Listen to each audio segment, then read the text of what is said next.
morning tropa! At ngayong araw tropa, samahan nyo kami ni Mrs. Dahil dadayo tayo ng Carmona, Cavite. Hindi para mag food trip, hindi rin para gumala, kundi para magpa-change oil. Thank God! Ang ganda ng panahon. Ang ganda ng angkas ko, ang ganda pa ng panahon. Char! Good morning tropa!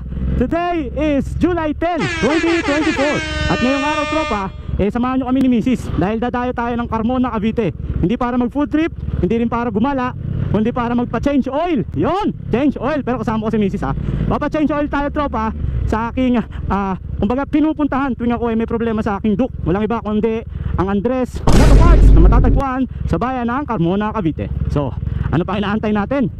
Samahan nyo kami road trip. Kaso hindi na naman binasa yung aking card. Ano ba yan? Lagi na lang. Bakit kaya? Kaya nagpalit naman ako ng sticker. Bago na yung sticker ko na yun eh. Ay nako. Bakit? Na ano tuloy yung natin, yung vlog natin. Okay na eh. Daldal ko na eh. Tapos biglang ganun. Biglang hindi babasahin. Pero okay lang. The show must go on. Let's go! Matagal-tagal na rin tropa bago ko na-change oil tong si Duke. Thank God! Ang ganda ng panahon. Ang ganda ng angkas ko. Ang ganda pa ng panahon. Char! So kwento ko lang tropa. Si Duke kasi tropa, para sa kalaman ng lahat, second hand ko nabili. So nabili ko siya sa taga Calamba, Laguna.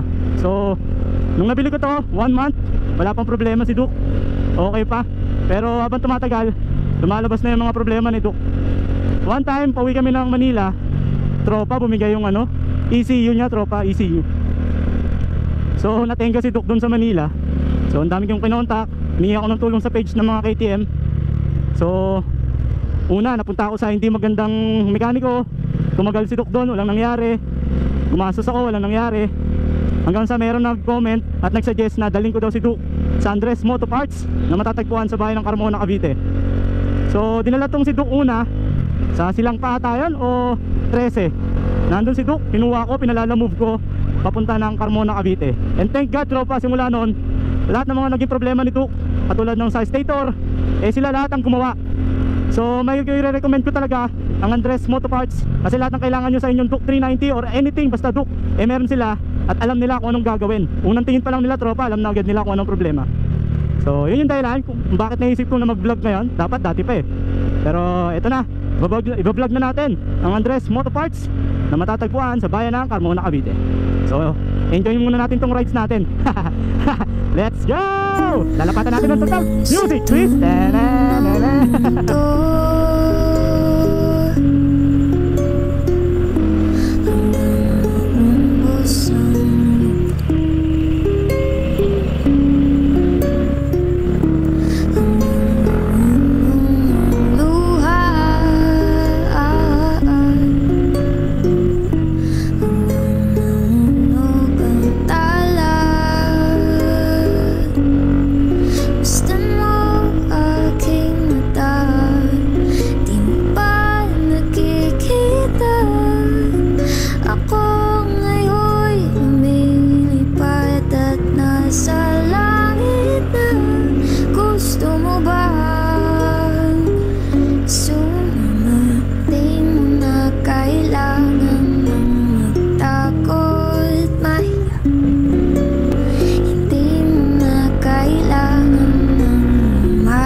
Southwoods.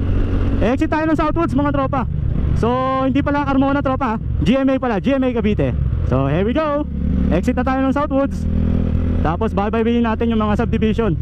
Shortcut tayo papunta doon sa Andres Motorparts. Welcome to Southwood City, bayan ng GMA Cavite. What?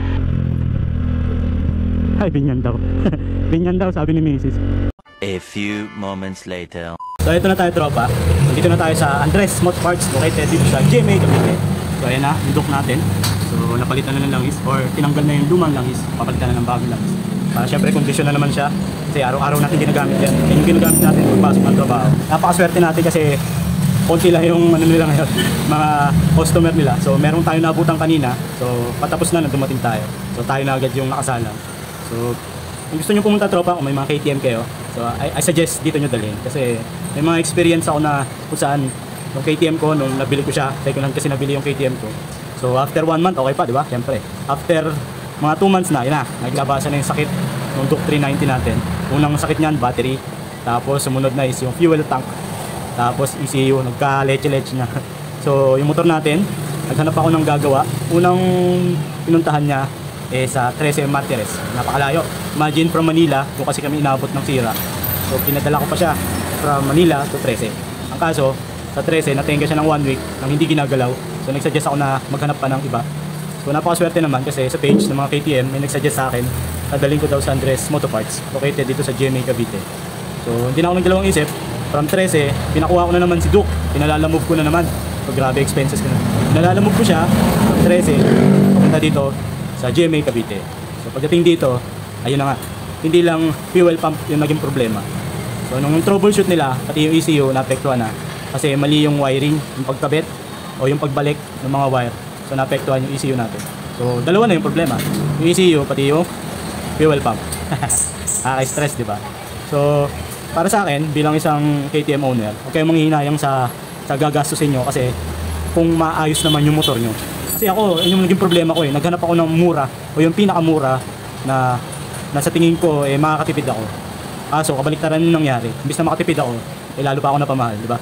Imagine lala mo pala magkano na yun, libo na yun. Tapos yung mga charges pa, syempre, hindi naman libre yung kada galaw nila, may bayad yun.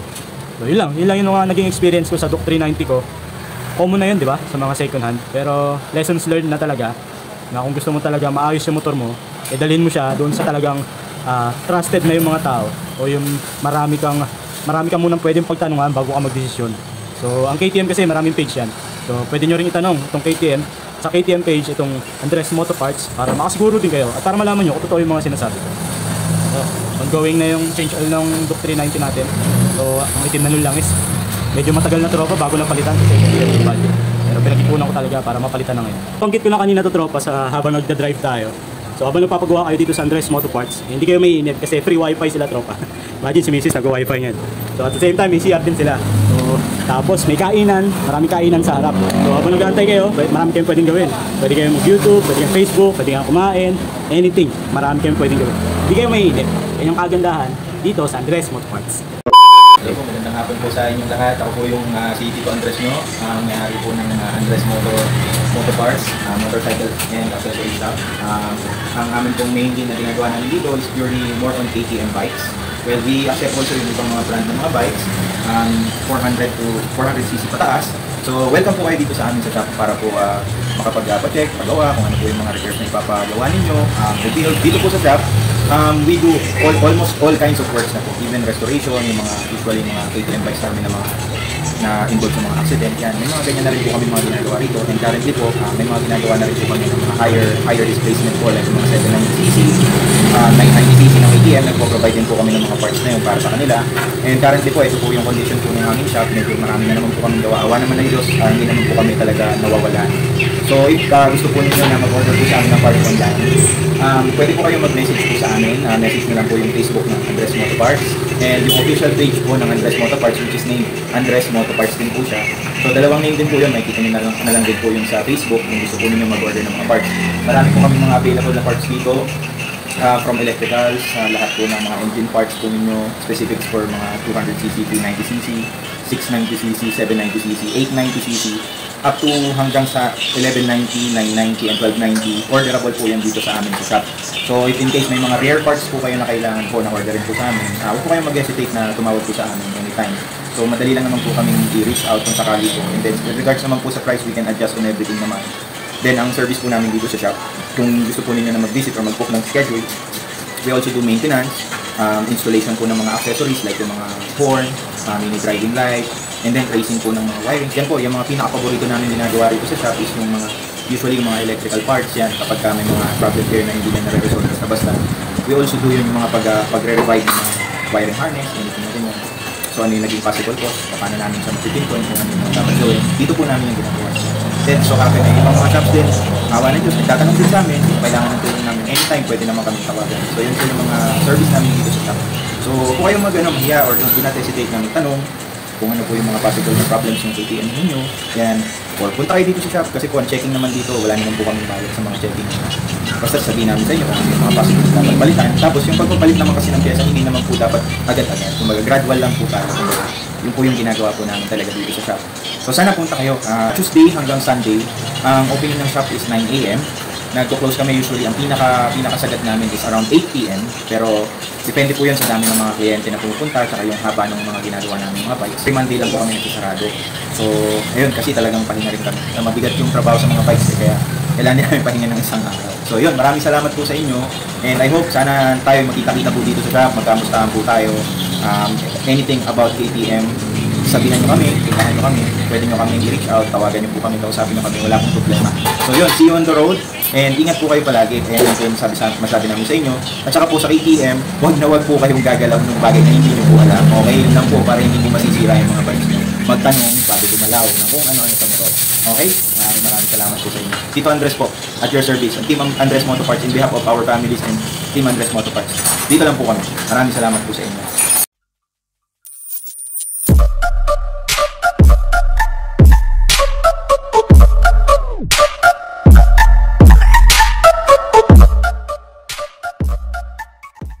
So there you have it, tropa. Okay na ang ating Duke 390. Attention oil na. So if you like this video mga tropa, please don't forget to like, share, and subscribe sa Buti Pa Si Tonton TV.